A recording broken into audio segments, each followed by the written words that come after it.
Hi guys, this is Megan Fairchild again.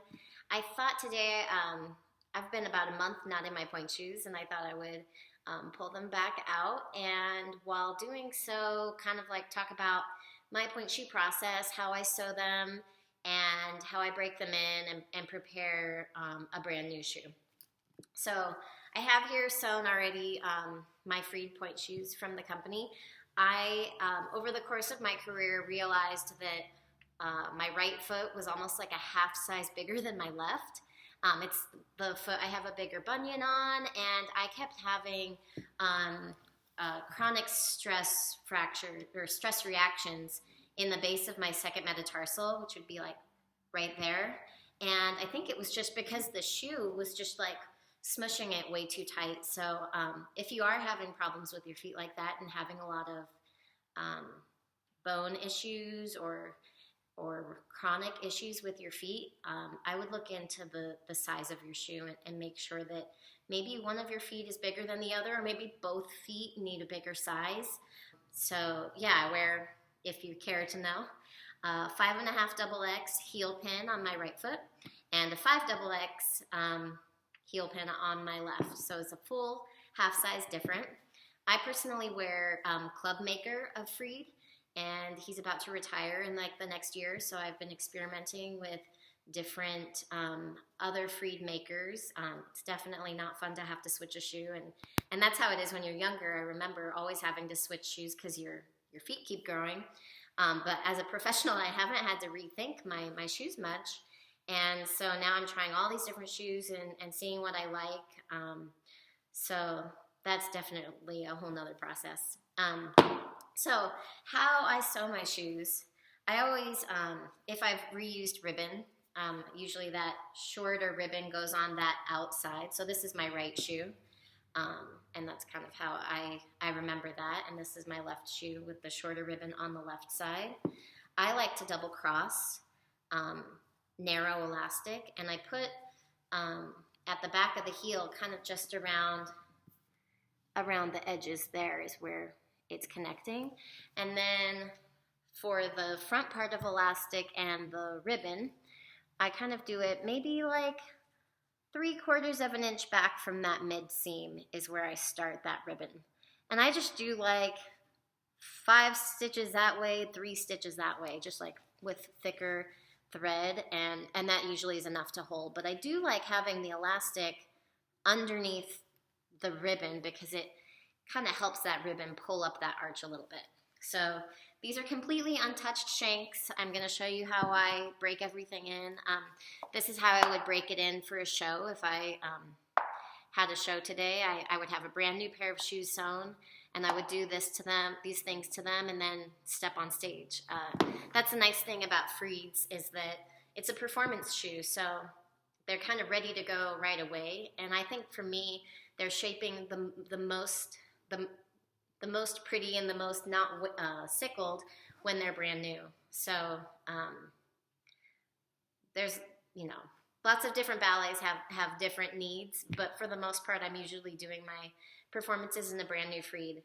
I do want to say to all the students out there, I did not wear freeds when I was younger, and except for when I was at the School of American Ballet, and I wore like a block shoe that was for students called Block Signature Rehearsals. I don't know if that's still around. Or I wore a Freed Studio, which was like a Freed student shoe, just a shoe that lasts a little longer because shoes are expensive, and I don't think anyone expects kids to be able, and their parents to be able to pay for the professional shoe that goes, that gets dead in like 3 days. So this is a professional situation, but you could still break your pointe shoes in the same way if it's a student shoe. So the first thing I do when I'm breaking a shoe in is step on the box. Like that way and then that way. So that it's a lot more flat as opposed to one that I haven't done yet. Yeah, so it just kind of squishes the glue and the cardboard so that your foot can like fit in there a little better. So I'll do the other one. And then something I learned over the course of my career was that I kind of like a little bit of a 3/4 shoe, but not completely. Oh, I need scissors and I don't have any. First, I bend the shoe away from the shank this way, and then I come back and I bend it with the shank that way. And then I go back with them both together once, and that's kind of usually right where I need to be. But I danced for years like this, and I felt like I didn't have complete control over the toes pointing with when my point shoe wasn't kind of connecting with my toes as much as I hoped it would. You know, I'd be working during a ballet pointing really hard, and then I'd look at pictures and I'd be like, it's not showing. So this is what I ended up doing. A trick from a friend. You have to be careful. But I take a pair of scissors, and in this shank, this is a Fortiflex freed shank. It has a dark shank and a light and a reddish shank there. So what I'm going to do is with the scissors, I split those two shanks apart. Usually I have a different tool. So I finally got it split. I actually had to like use a seam ripper because it was the sharpest thing I have available right now. So I split those two shanks in half like that, okay? And then I bend until I have free that inside shank. Not the one closest to my foot, but the furthest one away is what I cut. So I never 3/4 everything because I like to have a little bit of something there. So I'm 3/4ing this last part of the shank, and I usually do it a little bit below where that inner seam is. So I'm gonna kind of cut maybe like at that level. So I take my scissors, I have it bent and broken apart low enough that I can wedge my scissors in there and just snip that bottom shank. These scissors are not good. Okay, good enough. Okay, and there, now you can see my shoe is bending really nicely, but like this is all really pretty hard. But I have a nice shape. Okay, so I'm gonna do the same with the other shoe. Bending the shank back and forth, and then splitting those two shanks.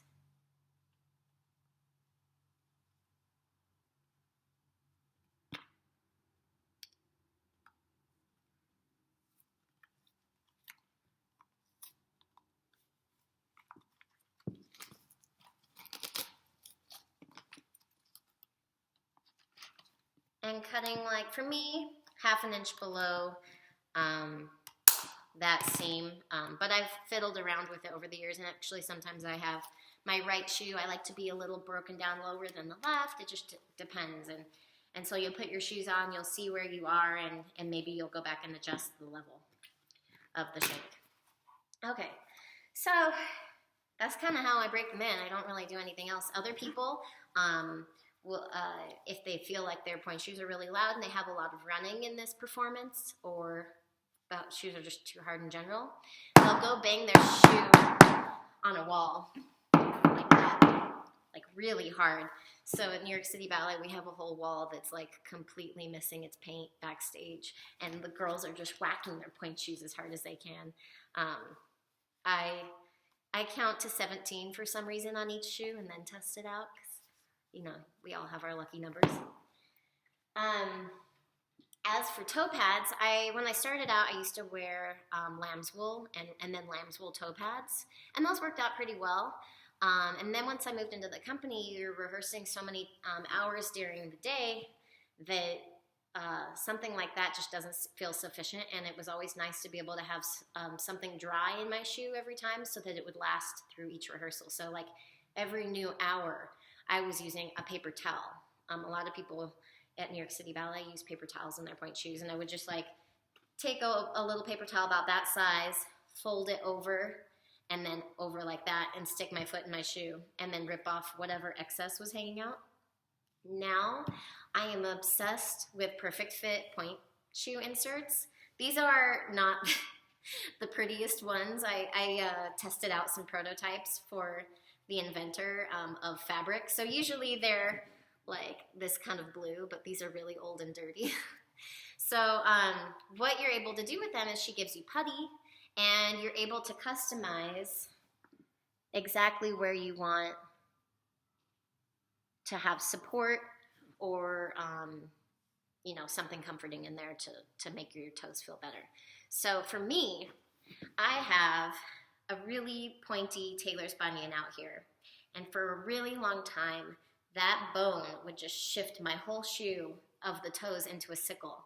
And it was really, really hard for me. And I felt like I was like banging my pointe shoes like this before I'd go on stage and kind of taking the shank and twisting it so that the toes would work the direction that they're supposed to go. And once I discovered these, I realized that I can fill the negative space around this tailor's bunion really well so that it supports my foot in a way that doesn't send my shoe off there. So for me, if you have this twisting problem, you might like to customize your perfect fit point inserts this way. I only put the putty on the top here of my toes, like on the edges, and then underneath. And I don't put much on top. I found if I put a lot on top, it makes it really hard to point. It's better to have it on the edges here and underneath. And I don't put anything on my big toe. So I'm just like filling this negative space right here, and kind of all my putty is going there. And the idea about having the putty underneath is that then every time you go to point your toes and grip the pointe shoe, as soon as you make the effort, the pointe shoe starts to move with you. And so that's like the beauty of this product, is that you have more control over your pointe shoe because the inside of your toe pad is perfectly fit to what you need. So these are dirty too, sorry guys. I wear a little bunion spacer in between my first and my second toes. And then I find that right shoe that's bigger. And just slip on the perfect fit pointe shoe insert. And you kind of, since it's molded to your toes and your feet, you feel like you have to adjust your toes and make sure they're in the right place. And then that's it. No toe tape, no nothing. With these pointe shoe inserts, or toe pads you could call them, I don't need anything. I don't need any tape or anything extra. Like I used to tape like my first and my last toe, and now I just wear these toe pads. This is how I put on my ribbons. I start with the inside one, and I wrap around once, and then I come around again, and I tuck that down from the top down, okay? Then I take the outside one, and I wrap once, and then I make the same little tuck from the top and down. So then I have these two little tails coming out the bottom in this really nice, clean way. And then I do a double knot. Okay, so we'll do the same thing on the other side.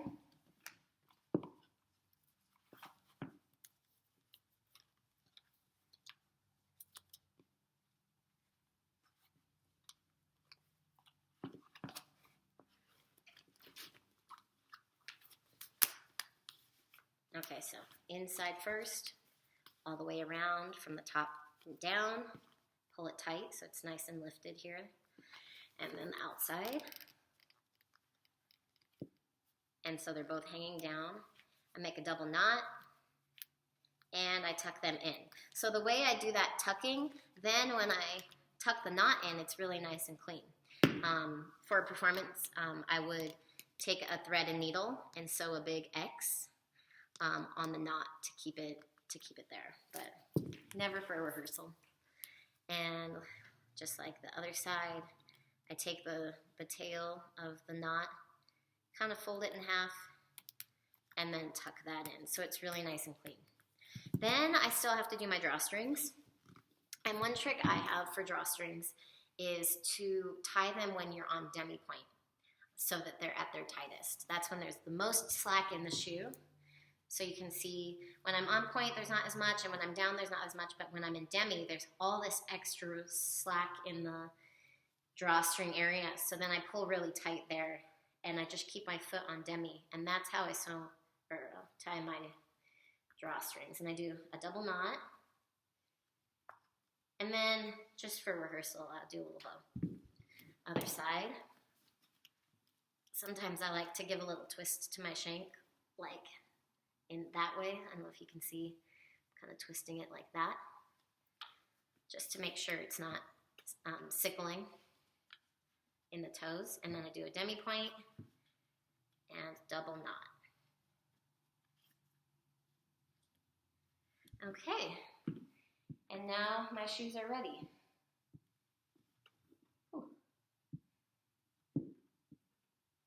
So I figured out where I like to cut my shanks and everything from years of experimenting, but hopefully my little tricks are helpful for you to figure out what's best for you.